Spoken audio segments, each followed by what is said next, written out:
राधे राधे महाराज जी। महाराज जी, आपके चरणों में कोटि कोटि प्रणाम। महाराज जी, आज तक हमने कभी मदिरा आदि का सेवन नहीं किया और अपने मन को संतुलित रखा है जब भी किसी दोस्त या ऑफिस दोस्त ने हमें मजबूर किया है। परंतु जब हम अपने रिश्तेदारों ये सब के कारण हमें जड़ बुद्धि और पिछड़ी सोच का कहते हैं, तो इस स्थिति में मन को संभालने के लिए इसने एक प्रश्न किया, नहीं आप गलत आचरण न करें तो आपको जड़ बुद्धि का कहा जाएगा क्या?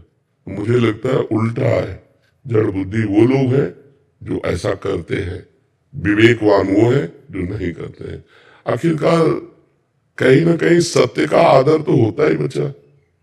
भले कोई प्रमादवश तुम्हें गलत कह दे, लेकिन उनके भी हृदय में आदर होता है। अगर सत्य जड़ बुद्धि होता है तो हमारे पास एकांतिक में प्रश्न उत्तर करने कोई आए ही ना, जड़ बुद्धि से क्या बात करे।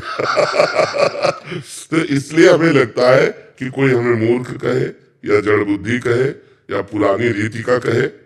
देखो, कुछ लोगों का भाव ये होता है कि अगर हम अंडा नहीं खाएंगे, मांस नहीं खाएंगे तो स्वस्थ नहीं रहेंगे। अगर हम प्रसन्न है, सात्विक आहार है और सुंदर विचार है तो हमारा तन भी स्वस्थ रहेगा और मन भी स्वस्थ रहेगा। आप अच्छा दूर से देख के बताओ, क्या हम आपको लगते हैं किडनी फेलियर है? आप विचार करके देखो। क्यों? क्योंकि हम हर समय प्रसन्न रहते हैं। हम एक मिनट भी कभी किडनी फेलियर बन के नहीं बैठते। अब 1 बजे रात्रि से हमारी दिनचर्या चल रही, या क्या किडनी फेलियर की चल रही? हर समय हमारा दिमाग भगवान की तरफ। क्या आप नहीं लगा सकते? आप भी वैसे लगाइए। दुखों से लड़ना पड़ेगा, दुखों को जीतना पड़ेगा। ये संसार दुखालयम है, संघर्ष करना पड़ेगा। संघर्ष हमारा जीवन है, तो हम ऐसे आनंद में बने। ये हम इसलिए उदाहरण दे देते हैं अहंकार पुष्टता के लिए नहीं, कि जिनको लगता है मंडा खा करके, मांस खा करके बलवान बनेंगे। ब्रह्मचर्य, पवित्र आहार, तो संकल्प बल और शरीर बल दोनों बल पुष्ट होता है। किसी ने कहा कि महाराज जी, यही प्रश्न किया था एकांती में, कि आप और आपके चेले बड़े हष्टपुष्ट है, तो संयम, अगर संयम है, नियम है, तो देखो बीमार होते हुए भी पवित्रता और संयम के कारण हमको खुद महसूस होता है कि मैं बलवान हूं। मुझे महसूस नहीं होता कि किडनी फेलियर ऐसे नहीं, हमें खुद महसूस होता है मुझे बल है। और अगर अभी संयम बिगड़ जाए और भगवान का भरोसा छूट जाए तो डिप्रेशन में पहुंच जाओ, इतना कष्ट रहता है। तो हम ये कह रहे हैं कि अगर हमको कोई मूर्ख कहे, जड़ कहे, और हम सही ढंग से चल रहे तो हमें हिलना नहीं चाहिए, हमें अपने मार्ग से हटना नहीं चाहिए, हमें बलवान होना चाहिए। और बहुत सुंदर जीवन जाएगा यदि आप ऐसे चलोगे। शराब पीने वाला, मांस खाने वाला, बेविचार करने वाला आज भले स्वस्थ दिखाई दे रहा है, लेकिन कल दुर्गति को प्राप्त होगा। आप आज भले दुखी हो, लेकिन कल आप सदगति को प्राप्त होंगे, कल आप अच्छा जीवन व्यतीत करेंगे। इसलिए हमको अच्छे आचरणों में दृढ़ रहना चाहिए। सामने वाला निंदा करे तो भी, अगर सामने वाला निंदा कर रहा मैं गलत हूं तो सुधार करना चाहिए, बुरा नहीं मानना चाहिए। सामने वाला निंदा कर रहा मैं गलत नहीं हूं तो मुस्कुराना चाहिए।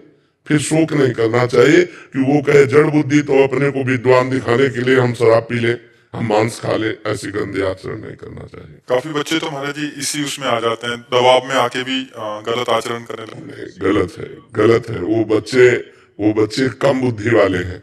प्रवीण बुद्धि अपने जीवन को गंदा न करे। अधिकांश वैसे स्तर के हो गए ना महाराज जी। देखो, शराब जो है, एक तो शास्त्र निषिद्ध है, शास्त्र रोकता है, और दूसरी बात उसमें लाभ क्या है? प्राय हमने शराबी जनों को अपने धर्म से च्युत होते देखा है। जब आप शराब के नशे में होगे तो आपका बर्ताव ठीक नहीं होगा, आपके आचरण ठीक नहीं होंगे, आपका चरित्र पवित्र नहीं होगा। और नालियों में तो पड़े आप देखते ही, नालियों में पड़े आप देखो ना, नालियों में पड़े दिखाई देते। पैसा गया, स्वास्थ्य गया, इज्जत गई। भला ऐसा क्यों? जब हमारे शास्त्र रोकते हैं तो शराब नहीं पीना चाहिए, और जब तक ब्याह न हो तब तक ब्रह्मचर्य से रहो।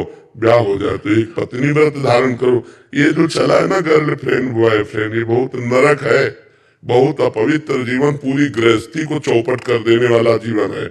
मान लो जो बच्ची बच्चा 2-4 बच्ची बच्चों से संबंध रखते हो, कभी ब्याह करके एक में टिक पाएंगे क्या? उनकी गंदी आदत बनी रहेगी, उनका जीवन व्यर्थ हो जाएगा, गृहस्थी संबंध टूट जाएंगे। इसीलिए नए नए ब्याह होते हैं, डिवोर्स हो जाता है। ये कोई जीवन है? अरे जीवन है कि चलो अब लो नसानी अब ना नशे हो, 1-2 बार गलती हो गई, अब पति प्राप्त हो गया तो अब बहुत धर्म से रहे, या पत्नी प्राप्त हो गई तो धर्म से रहे। लेकिन आजकल शराब पीना और नया नया व्यभिचार करना और जैसे बने वैसे धन कमाना, यही उद्देश्य रह गया है। गृहस्थी के लिए ब्रह्मचर्य क्या नियम होना चाहिए महाराज?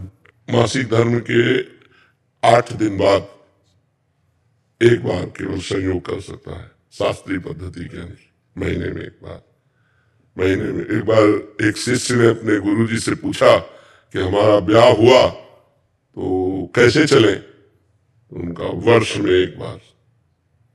उनका ऐसा तो नहीं रह पाएंगे गृहस्थी में, तो उनका 6 महीने में एक बार। उनका ये भी नहीं रह पाएंगे। तो फिर शास्त्रीय पद्धति बताई, महीने में एक बार। शास्त्रीय पद्धति है महीने में एक बार। अब सोचो आजकल नए नए बच्चे कितने आके बता गए कि 5 बार हस्तमैथुन, 8 बार हस्तमैथुन, ये जिंदा रह रहे, यही बड़ी बात है। एक मन द्रवित पदार्थ सहित, एक मन कहते 40 किलो को, 40 किलो अन्न और पानी और दूध सब कुछ मिलाकर जब पचता है तब एक बार संतान उत्पन्न करने की योग्यता का वीर बनता है। और जो लोग ऐसे नष्ट करते हैं उनकी जीवनी क्या होगी? इसलिए वो ब्रह्मचारी ही माना जाएगा। गृहस्थ जो एक पत्नी व्रत है वो महीने में एक बार संयोग करता है संतान उत्पत्ति के लिए। शास्त्र आज्ञा जो है, शेष समय ब्रह्मचारी। संतान उत्पत्ति का उद्देश्य नहीं है, फिर नहीं करना। फिर व्यभिचार के लिए आदेश नहीं है, नहीं शास्त्रीय आदेश नहीं है, बल्कि उसको पाप लगेगा नहीं जी। अगर वो महीने में एक बार संयोग करता है तो पाप नहीं लगेगा, पाप का अधिकारी नहीं है। लेकिन शास्त्र आदेश नहीं है, शास्त्र आदेश केवल संतानोत्पत्ति के लिए है। शेष समय ब्रह्मचर्य रहकर भगवत आराधन करते हुए अपने कर्तव्य का पालन करना, और संतान हो जाने के बाद फिर तो पूर्ण ब्रह्मचार्य। हाँ, पूर्ण ब्रह्मचार्य, क्योंकि ब्रह्मचर्य, गृहस्थ, वानप्रस्थ, संन्यास अर्थात हमारे 4 पुरुषार्थ है, धर्म, अर्थ, काम, मोक्ष। तो हमारा लक्ष्य मोक्ष प्राप्ति भी है। वो इंद्रियों का विलास जब बंद होगा तभी तो हम मुक्त अवस्था की तरफ जा पाएंगे। तो हमको ये चाहिए कि 40 तक हिसाब किताब बराबर कर ले गृहस्थी का, इसके बाद भगवान की प्राप्ति का पूरा कमर कस के लग जाना चाहिए। गृहस्थी में भी रहे तो फिर बात बन जाती है। अब तो 30-40 में तो ब्याह लोग करना शुरू कर दिए, 30 में तो ब्याह करना। और हमें लगता है कि 30 तक तो 10-12 वर्ष का लड़का बच्चा हो जाता था, तो वही ठीक है। या आप जब वृद्धावस्था की तरफ पदार्पण कर रहे तो गृहस्थी संभालने लायक हो गए। ये हमारा जो क्रम था शास्त्री, वो बहुत बढ़िया था, बहुत बढ़िया था। उससे बहुत मर्यादा। अब जैसे लड़के और लड़कियां नई अवस्था को प्राप्त हुई, उनका ब्याह हो गया तो उनको मिल गया जीवन साथी, तो इसलिए भटकना, व्यभिचार करना ये हो नहीं पाया जीवन में। और वो आजीवन अपने पति को भगवान मानकर निर्वाह किए या अपनी पत्नी को प्राण मानकर निर्वाह किए। अब क्या हो रहा है? ये जो बॉयफ्रेंड ब्रेकअप, ये है क्या? मतलब है क्या? कितनी गंदी बात है। अपने शरीर को हम अपवित्र कर रहे हैं। और ये बच्चे हैं, जानते हैं नहीं। खुले लिव इन रिलेशन क्या है? खुले में देखो, लिव इन रिलेशन क्या है? व्यभिचार, खुला व्यभिचार। ये हमारा धर्म तो नहीं है, भारत देश का धर्म नहीं, भारत देश के शास्त्रों का नहीं। भारत देश में तो एक बार हाथ पकड़ा, पाणी ग्रहण, आजीवन निर्वाह किया। और कितना सुंदर है। कम से कम आप ये तो कह सकते हैं मेरा लड़का। आप पता ही नहीं है ना, जब आप कहीं मिल रहे हो, आप कहीं मिल रहे तो हमारे पितरों को जल कौन देगा? जब हमारी संतान ही नहीं तो जल कौन देगा? जब कुल परंपरागत।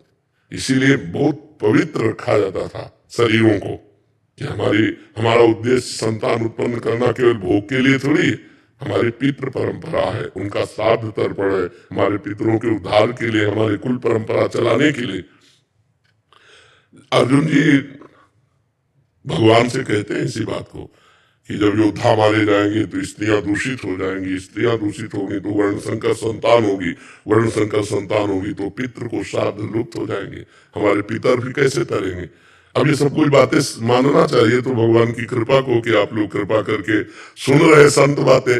नहीं, कौन टीवी देखे, गंदी बातें देखे, मनमानी आचरण किए, साधु समाज या शास्त्र सम्मत बात सुनना ही लोगों को पसंद नहीं। ये तो भगवान की कृपा है कि इस समय लोग सुनना चालू कर दिए, कि चलो सुन रहे हैं और मान भी रहे। हमें लगता है मान भी रहे, सुधर भी रहे, इसलिए हम बड़ा एहसान मानते हैं अपने देशवासियों का कि हमारी बात सुन रहे हैं, मान रहे हैं, हमारे ऊपर एहसान कर रहे हैं।